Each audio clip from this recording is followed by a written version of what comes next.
back to Creative Tuesdays with Liz. I'm Liz. I am really excited about today's project. I love being outside. And so for this project, it's a nature art project. So you can go outside, you can look for all kinds of different things that you can use to create stuff with. Different leaves, all kinds of, there's so many different shapes of leaves, more than you would ever know. Growing in the ground, growing up from the ground, growing up from trees, just all kinds of different leaves. Grass blades, twigs and sticks, all kind of rocks. There's so many different things in nature. And I'm just going to show you a few of the little ideas, and then you are more than welcome to just create your own. You can run with it. So there's so many different things that you can do with things that you find in nature. The possibilities are endless. But just a few of them today. You could always paint rocks, twigs. If you have them, paint them. You could set them up, paint them, everything. Set them up in a little cup. They look really cute. You could use a rock, and you need a hot glue gun for some of these things. Probably for most of them that you want to glue down and make like a sculpture kind of thing, you'll probably need hot glue. But definitely hot glue is not necessary to create nature art. But this is a rock, and I just hot glued a paper clip to it, put some little twigs on it, and made a little picture holder. This, I didn't use any hot glue at all for this, just found a pine cone, and I cut some different colored pieces of yarn and kind of wrapped it and tucked them in there. And so that's another little thing you can do. I did use hot glue for this sculpture. It is a twig sculpture. I hot glued it together like a little teepee, and then I had some of these little battery operated lights, and I wrapped those around it and lit them up, and I really like that. I love to use twigs and things like that, especially at Christmas time. I love to get like an old wooden box and find pine cones and different twigs and some branches for like pine tree branches, and wrap some of these little lights in it. It is the best thing. It smells so good. If you can sprinkle a little cinnamon on it, it smells really good. You could even do some clothing. You can. I found some leaves, and you might want to just rub a little bit of glue on the back of your leaf, just to kind of hold it in place. So you'll rub a little bit of glue on the back of your leaf very, very carefully, so you don't rip the pieces off of them. And then you can lay it down on a t-shirt, on some blue jeans, a bandana, whatever. So you'll just kind of put just enough glue in it to hold it in place, because when you get this spray paint, some of the air from the spray paint might blow it off. So that's kind of how I did this right here. I'll go ahead and pull that off so we can use it for another project. So I just kind of glued some different little leaves on. I got some spray paint and spray painted on them. So that's another little thing you can do. You can do a cardboard cutout thing. I just got a piece of cardboard from a box, and then I cut an L shape out of it, and I decided to do some twigs. So you just get some twigs, you can lay them out and see how long they need to be, and just break them in half, and then you can glue those all down together. Put some glue on it here.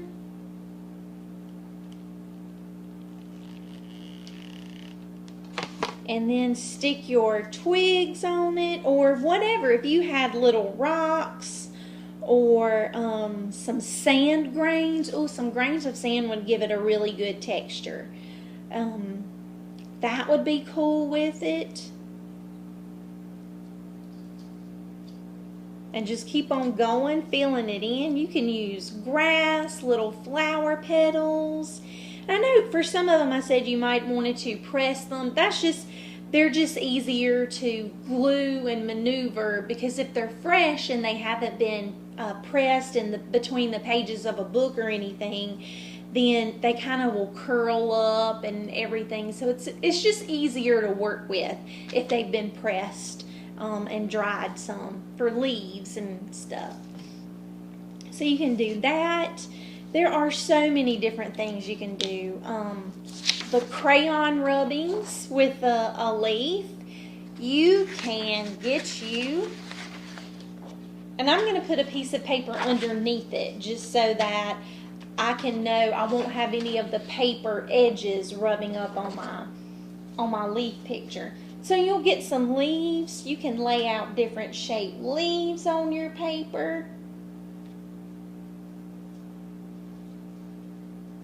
Okay, lay some leaves out. And then you can it works with construction paper, with white paper. You'll just lay a piece of paper on top of that. And it would work best if you have some old crayons and you peel the paper off of them, because that way you are able to lay your crayon down flat and just kind of rub it. And you can use different colors on the same piece. Just kind of rub it all over.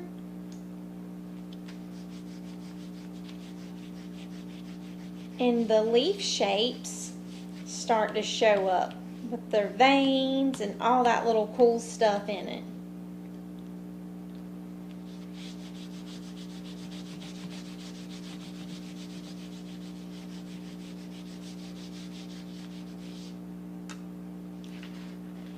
So, I'm not sure if y'all could see very well, but yeah, you'll just lay your crayon down flat on top of your leaves and rub it, and so it kind of makes the shape show up on your paper.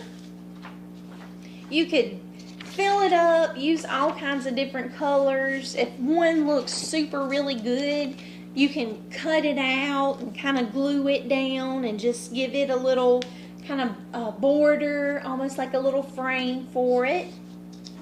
So there's one.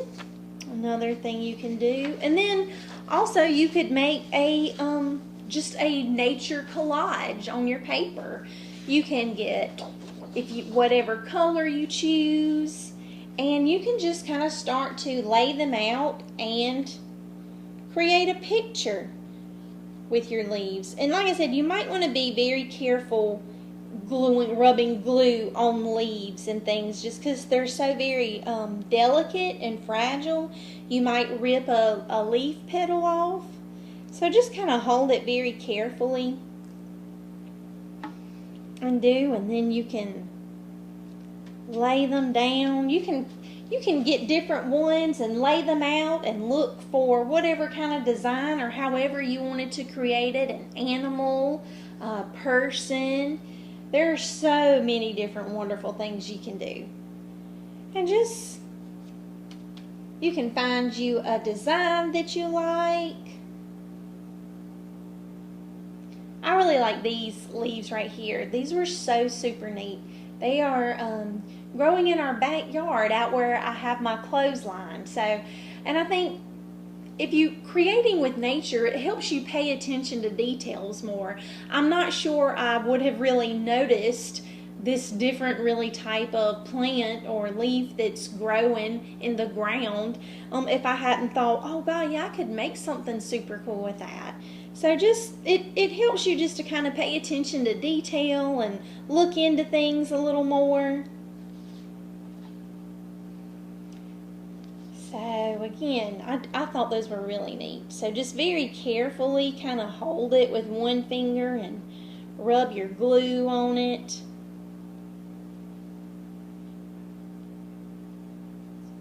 And if you didn't put enough glue on your leaves to get them all glued down and you're afraid that it might fall off later, after you get all your stuff glued down, Mod Podge, if you have any Mod Podge, you could paint Mod Podge over your whole paper, and that way everything would be very, very finalized, glued down. It will not go anywhere when that dries.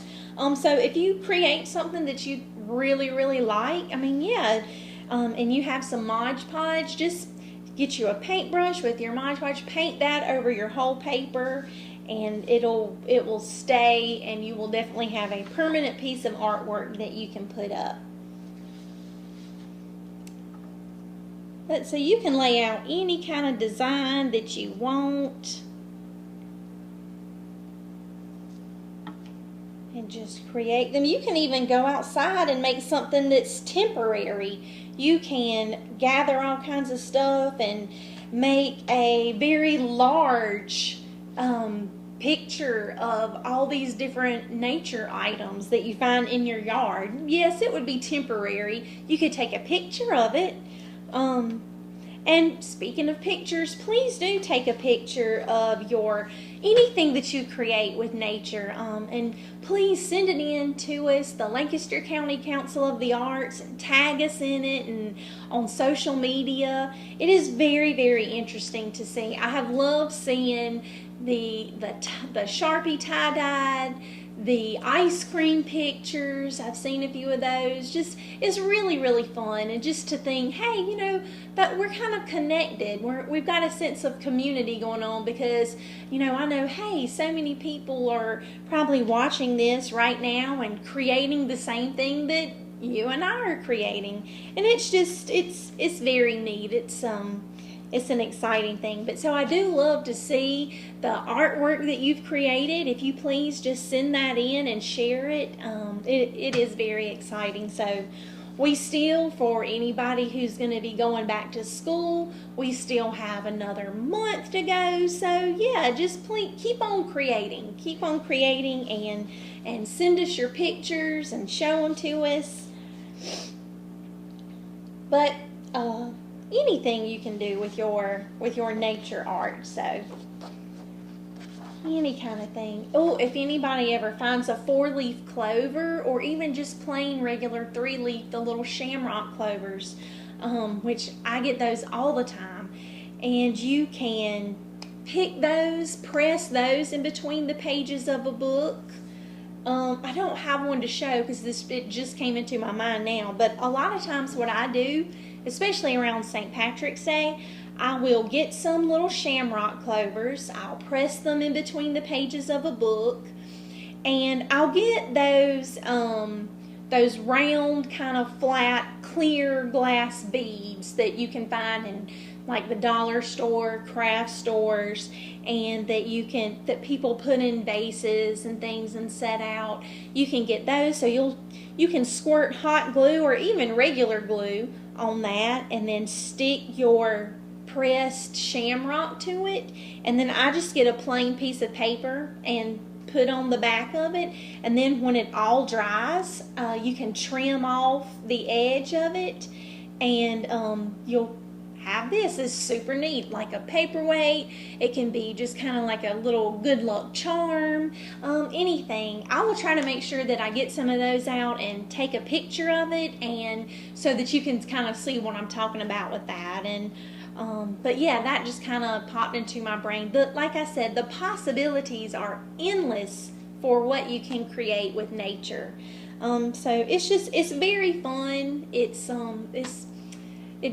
makes you feel good. It does me to just go outside and just create and do things. So if you're ever feeling like down or anything, and you just need a quick little pick-me-up, go outside, find some different things, and just create something.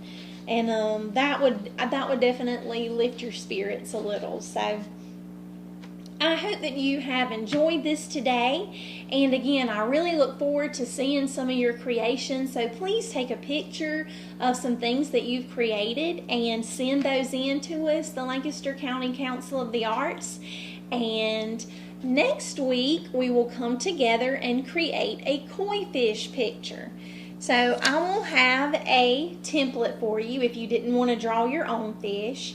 You will need the fish template, you'll need coloring utensils, you'll need construction paper, scissors, glue, and then you'll also need some tissue paper, colored tissue paper, or even pieces of newspaper. Work really good. We're going to use that for the fins and the tail for our koi fish next week. So let's come together and create next week, and I hope you've enjoyed today, and I look forward to seeing some of your artwork. I'll see you next time. Thanks.